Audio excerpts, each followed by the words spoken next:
Hi, I'm Kevin. And I'm Heather. And I'm Max. We got worms. Best day ever.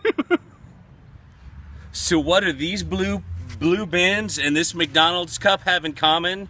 They all have the ingredients for a worm farm. We're gonna make a low-cost worm farm. It costs about 15 bucks and a little bit of hard work. Inside this cup are all the worms we need to get our worm farm started. We've never done this before, so we're gonna give it a shot, and you get to check it out right alongside with us.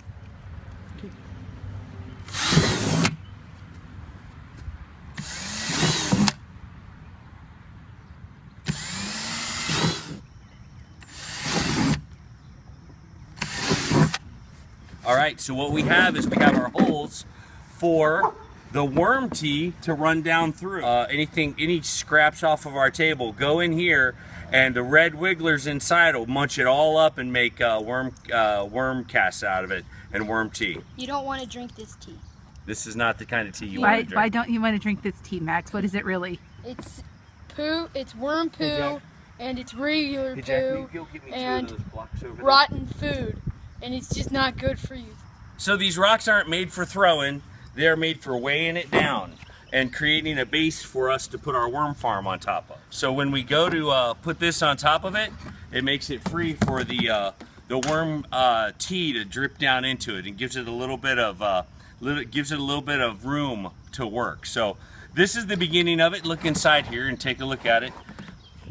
This is where the compost goes.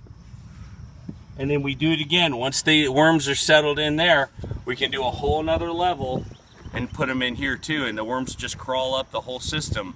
And we can rotate them through so that the worms can continue to munch down that compost and make the worm castings we need to have a great garden.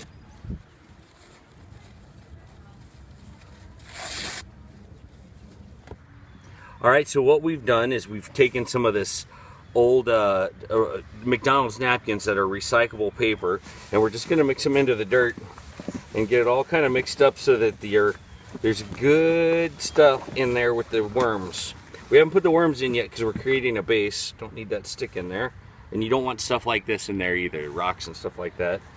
Break up the clumps of dirt, get some good soil for the worms to get through. It's got to be loose and it can't be too clumpy, so break up whatever you find.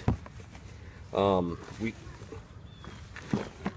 cover up the paper as much as you can, and then we'll add some more paper and we'll add some more water. So I'm homeschooled, and we make these lap books. This one's about earthworms, and so it's got information that I found in it, and so the most important one for our worm farm is the favorite foods, so we know it. One of their favorite foods is carrots, rotten parts of plants, lettuce, potato skins or potato, eggshells, apple skins, carrots. What are these? Tea bags and banana peels. We're going to give it a good sprinkling of water.